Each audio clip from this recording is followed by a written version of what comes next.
नमस्कार, मैं दीपक पांडे, राष्ट्रीय प्रवक्ता भारतीय आजाद मंच।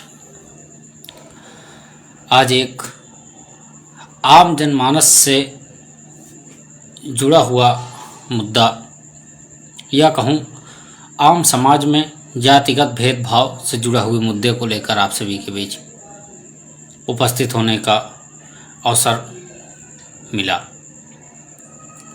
मुद्दा है कि जिस प्रकार से जातिगत राजनीति करके हमारे अंदर की इंसानियत का भेदभाव कर गरीब शोषित व्यक्ति की पहचान को छुपाया जा रहा है और असल गरीब और शोषित व्यक्ति का जिस प्रकार से राजनीतिक दलों ने शोषण कर रखा है, उसको लेकर मैं बात कर रहा हूं। एक नई रिपोर्ट जिसने हालांकि ज़्यादा सुर्खियां अवश्य न बटोरी हों, मगर कहीं न कहीं असल बात को हम सबके सामने रखने का भी काम किया है। रिपोर्ट जो हकीकत को दर्शाती है, रिपोर्ट जो उस कालिख को साफ कर सफ़ेदी को चमका दिया जिसके लिए हम लगातार 75 सालों से संघर्ष करते आ रहे थे। आज वर्तमान में जितनी बुरी स्थिति में हमारा सामान्य वर्ग कास्ट का युवा व्यक्ति है, उतनी बुरी स्थिति में अन्य कोई वर्ग का नहीं है।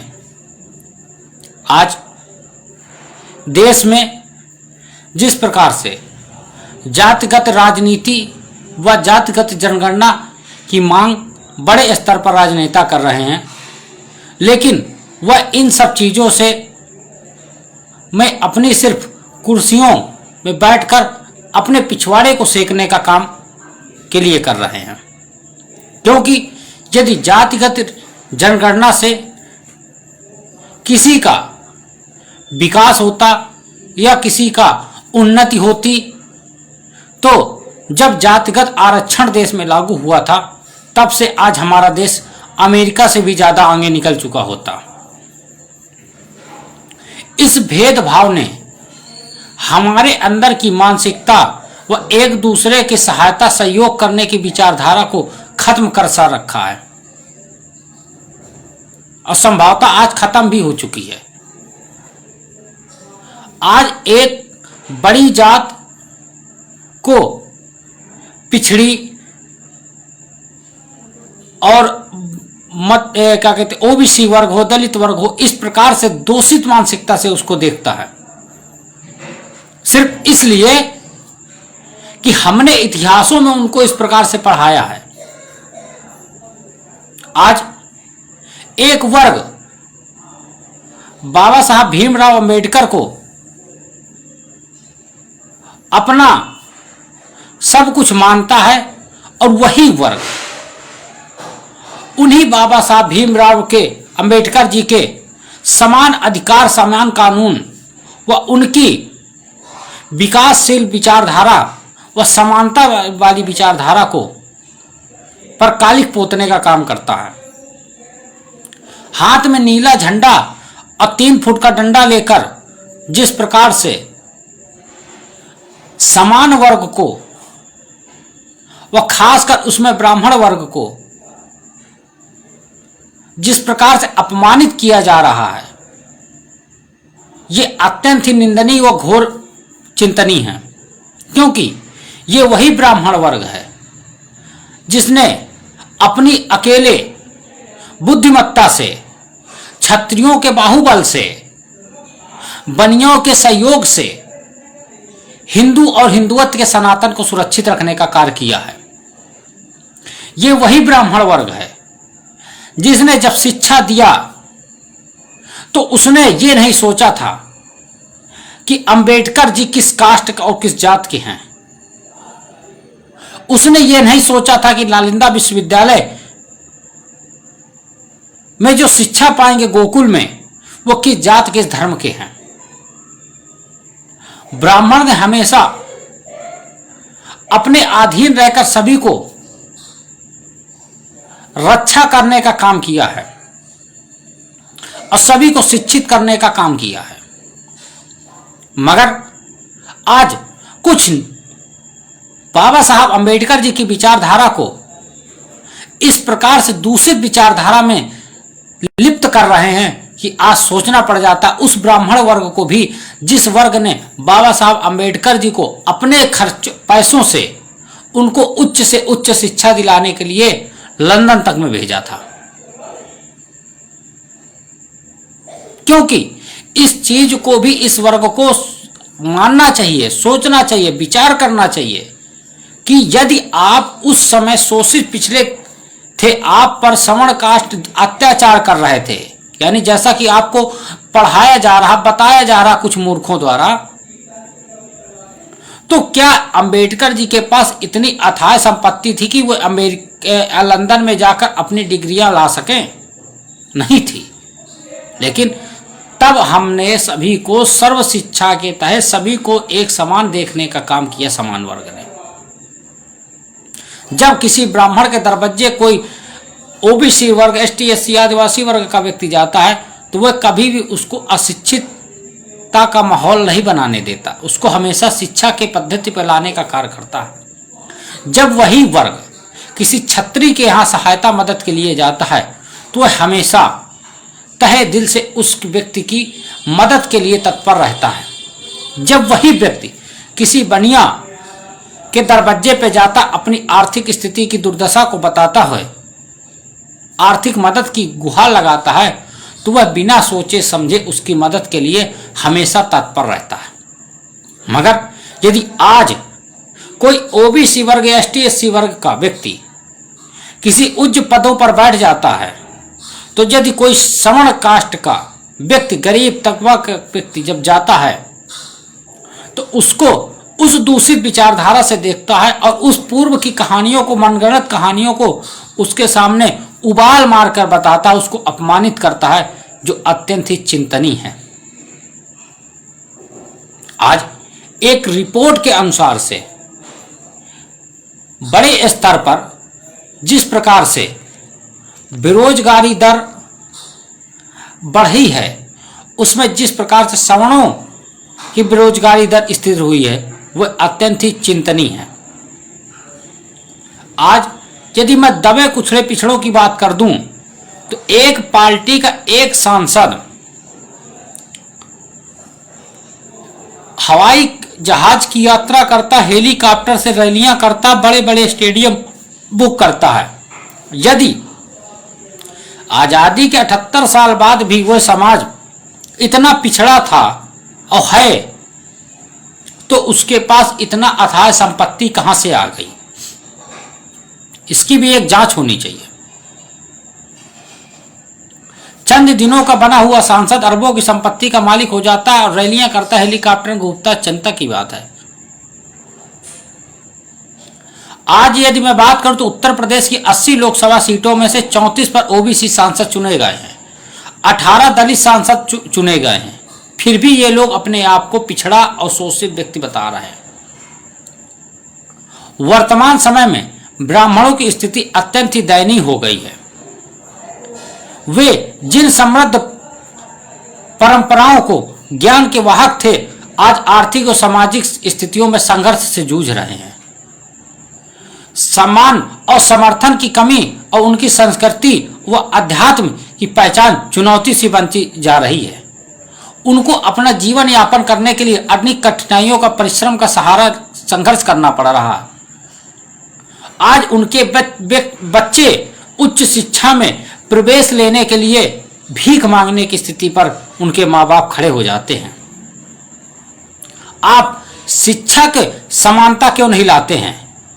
आप एक देश एक चुनाव की बात करते हैं तो आप एक देश एक समानता, एक देश एक नागरिकता, एक देश एक अधिकार व एक देश एक शुल्क व एक देश एक परीक्षा, एक देश एक शिक्षा की बात क्यों नहीं करते हैं?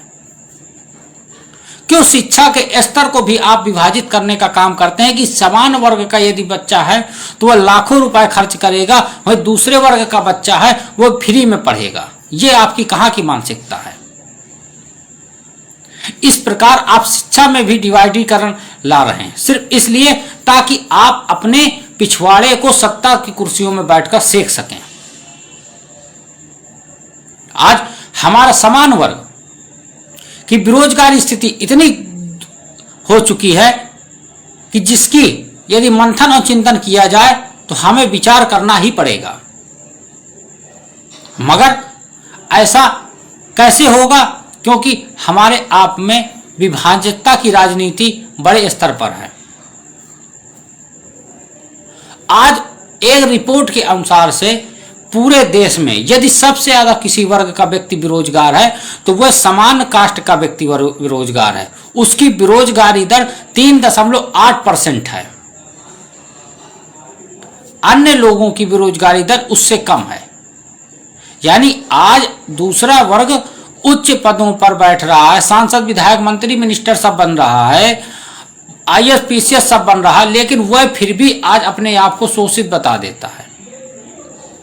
क्या समान वर्ग का आपको वोट नहीं मिला था? जो आज सांसद बन चुका एक पार्टी का एक सांसद, वह जिस प्रकार से समान वर्ग को खुलेआम अपमानित करता है, उससे मैं सीधे पूछना चाहता हूं कि क्या आप बिना समान वर्ग के वोट के जीत गए? या जो लोग नीला झंडा 3 फुट का डंडा हाथ में लेकर हो हल्ला मचाते हैं, उन लोगों से मैं पूछना चाहता हूं क्या आपके अंदर इतनी काबिलियत है कि आप समान वर्ग के बच्चों की समानता के समान कार्य कर सकते हैं? नहीं कर सकते। इसीलिए आपके मंत्री व आपके कास्ट के सांसद हमेशा किसी न किसी चीज को लेकर दूषित विचारधारा से आपको भड़काते हैं, आपको बहलाते हैं और आपको रोड में खड़ा कर देते हैं, क्योंकि आपके अंदर अशिक्षा की प्रवृत्ति आज भी भरी हुई है। आप किसी कानून का बिना अध्ययन किए, अभी हाई कोर्ट का ही आदेश है आज का कि सरकारों को यह तय करना चाहिए कि ST/SC वर्ग व ST/SC एक्ट का किस प्रकार से दुरुपयोग हो रहा है, इस पर तत्काल रोक लगनी चाहिए। ठीक उसी प्रकार से मैं कहूंगा कि यदि हम भारत को विश्व गुरु बनाना चाहते हैं तो हम शिक्षा के स्तर को भी गुरु बनाने का कार्य करें। हम शिक्षा में जो मेरिट बना रहे हैं, उस मेरिट की वकालता, उस मेरिट की वास्तविकता को भी पहचानें कि 100 में 100 लाने वाला फेल है और 100 में 0 लाने वाला आज उच्च शिक्षा का पदाधिकारी बन के बैठ जाता है। इससे हम विश्व गुरु नहीं, इससे हम आने वाले समय में चेला भी बनने लायक नहीं बचेंगे। आज भारत में सबसे ज्यादा बेरोजगारी दर सवर्ण व समान वर्ग की है, लेकिन इसके बावजूद भी सरकारें समान वर्ग की जातों का वोट लेना जानती, लेकिन उनको अधिकार देना नहीं जानती। उनको अधिकारों से वंचित करना उनके लिए अत्यंत ही सरल व उनके लिए अत्यंत ही लाभकारी साबित होता है। आज समान वर्ग के गरीब छात्रों के लिए स्कॉलरशिप की सुविधा नहीं है, जबकि अल्पसंख्यक वर्ग, जिसको हम अल्पसंख्यक मतलब आप समझ रहे हैं मैं कि धर्म की बात कर रहा हूं, उसके प्रति हम कितनी दूषित मानसिकता फैलाते हैं। उस वर्ग को भी अब स्कॉलरशिप का लाभ देते हैं, जबकि हम उस वर्ग को आतंकवादी तक मानते हैं और उसके छात्रों को हम, मदरसों को हम तक सब्सिडी देते हैं, लेकिन समान वर्ग के संस्कृत के पढ़ने वाले बच्चों को व अन्य भी बच्चों को हम स्कॉलरशिप की सुविधा नहीं देते हैं। समान वर्ग के बच्चों को यदि किसी यूनिवर्सिटी में दाखिला लेना है तो वह उस स्थान पर रहना है तो उस वर्ग के बच्चों के लिए हॉस्टल तक नहीं है। जबकि मैं यदि कड़े शब्दों में कहूं तो उसी समान वर्ग की खून पसीने की कमाई से उस विद्यालय की नींव सींची गई जा रही है, क्योंकि वह लड़का 1 लाख रुपए की फीस जमा करता है और फिर किराए के कमरे में रहता है। वही दूसरे वर्ग को आप बिना किसी फीस के, बिना किसी मेरिट के, बिना किसी उच्च उसके आप हॉस्टल देते हैं, सारी सुविधाएं देते हैं। समान वर्ग के गरीब बच्चे की परीक्षा फीस में कोई छूट नहीं है, जबकि लेट हो जाता है तो उस पर भी एक्स्ट्रा चार्ज लगा दिया जाता है। जिस देश में आज ई कॉमर्स के माध्यम से, ई कॉमर्स साइटों के माध्यम से होम डिलीवरी तक फ्री दी जाती है, लेकिन उसी देश में गरीब शिक्षा, गरीब सवर्ण कास्ट के बच्चों को मुफ्त में परीक्षा की फीस भी नहीं दी जाती है। यानी जिस देश में 15 मिनट में पिज्जा आ सकता है, उस देश में एम्बुलेंस 15 मिनट में नहीं आ सकती है। ये कहावत उस वर्ग के लिए लागू होती है। सवाल भेदभाव को उठना चाहिए। ऐसा क्यों नहीं कि इस तरह का भेदभाव का खुलेआम विरोध होना चाहिए। जब हम इस चीज को मानते हैं कि समान अधिकार हमारे देश में होने चाहिए, लेकिन दुर्भाग्य इस देश का कि वोट तो ब्राह्मणों का, क्षत्रियों का, बनियों का चाहिए, लेकिन उसको कोई सुविधा नहीं देनी चाहिए। आज बहुत सारे ऐसे ब्राह्मण हैं जिनके रहने के लिए सर पर छत नहीं है, लेकिन उसको सरकारी योजनाओं से वंचित कर दिया जाता है। उस बच्चे की शिक्षा अच्छी मजबूत है, पढ़ने में होशियार है, लेकिन उस बच्चे के माँ बाप की आर्थिक स्थिति इतनी ही खराब है कि वह बच्चे को उच्च शिक्षा नहीं दिला सकते। ऐसी देश को अब विश्व गुरु किस प्रकार से बनाएंगे, ये तो हम 78 साल में देख लिया कि जिन भीमराव अंबेडकर जी ने अपनी दूरदर्शी मानसिकता से साबित कर दिया था कि आरक्षण की सीमा 10 साल के लिए ही होनी चाहिए थी, क्योंकि उनको पता था कि 10 साल बाद यदि ये लोग अपने आप को दलित शोषित बताते रहेंगे और इनका उद्धार 10 साल में नहीं होगा, तो इनका उद्धार आने वाले 2500 सालों में नहीं होगा। उनको इस बात का विश्वास था, क्योंकि उनको पता था कि भारत की राजनीति जात और धर्म के आधार पर चलेगी। लेकिन आज उन्हीं बाबा साहब भीमराव अंबेडकर जी को मानते तो सभी हैं, उनकी जन्म जयंती, उनके उस पर, उनके मूर्तियों पर दूधा अभिषेक कराते हैं, आरती करते हैं, सारी चीजें करते हैं, लेकिन उनकी विचारधारा को गटर में फेंकने का काम करते हैं। संविधान की उस किताब को हाथ में लेकर कसम खाने वाला विपक्ष, उसी संविधान के किसी भी अनुच्छेद में कहीं भी जातगत राजनीति का उल्लेख नहीं है।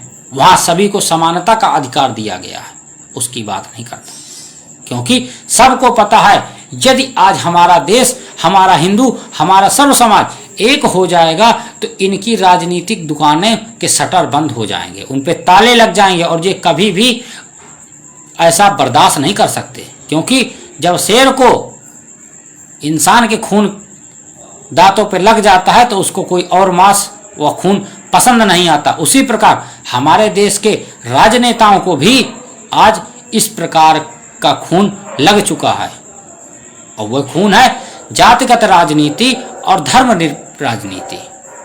इन दो खूनों ने पूरे देश में विभाजनकारी राजनीतियों को बढ़ावा दिया और हम सबके आपसी मतभेद को उजागर कर दिया। हम एक दूसरे की मदद ना कर उसकी सर्वप्रथम जात देखते हैं, उसका धर्म देखते हैं, तब हम मदद के लिए सोचते हैं। आज कई पदों पर व्यक्ति, ऐसे व्यक्ति बैठे हैं जो जात देख कर कार्य करते हैं। मैं नाम नहीं लेना चाहता हूं, नहीं, मेरी पकड़ में बहुत से ऐसे लोग हैं जो जात देख कर कार्य करते हैं, अन्यथा काम नहीं करते। वो इस चीज को नहीं देखते कि ये व्यक्ति इस योजना के लिए पात्र है या अपात्र है, वो सिर्फ जात देखते हैं। प्रधानमंत्री आवास योजना में मिलने वाला गरीब आवास ज्यादातर रईसों को आवंटित हुआ। मुद्रा योजना ज्यादातर रईसों को आवंटित हुई, यानी कि ज्यादातर सरकार द्वारा चलाई गई योजनाओं में जातिगत राजनीति का बड़ा हस्तक्षेप रहा। हर कोई अपनी जात को लेकर आगे बढ़ता, लेकिन मूर्खों के इस समाज में, मूर्खों के इस समान वर्ग में किसी ने अपनी जात की बात नहीं किया। हम समान वर्ग के होने के नाते आज भी ब्राह्मण सभी को साथ में लेकर, क्षत्रिय सभी को साथ में लेकर, वैश्य सभी को साथ में लेकर कार्य करने के लिए इच्छुक रहता है। तभी तो जब चित्रकूट के पूर्व सांसद श्री भैरव प्रसाद मिश्रा जी ने लोकसभा में 2014 में जब सवर्ण आयोग की मांग की, ओबीसी एसटी एससी वर्ग आयोग की तरह, तो उनको इस सरकार ने, इस भाजपा सरकार ने किस प्रकार से टिकट को काटा और उनको अपने टिकट के लिए भाजपा के केंद्रीय कार्यालय के बाहर बैठकर आंसू बहाने पड़े थे। यानी हम अपने देश में अपने अधिकार की बात ये सवर्ण नहीं कर सकता है। जबकि उसी भाजपा गठबंधन एलायंस ने महाराष्ट्र में समान वर्ग के अधिकारों के लिए आयोग का गठन किया है। देखिए किस प्रकार का भेदभाव है, विचार आपको करना है। देखते हैं आगे की राजनीति किस प्रकार से चलेगी। जय हिंद, जय भारत।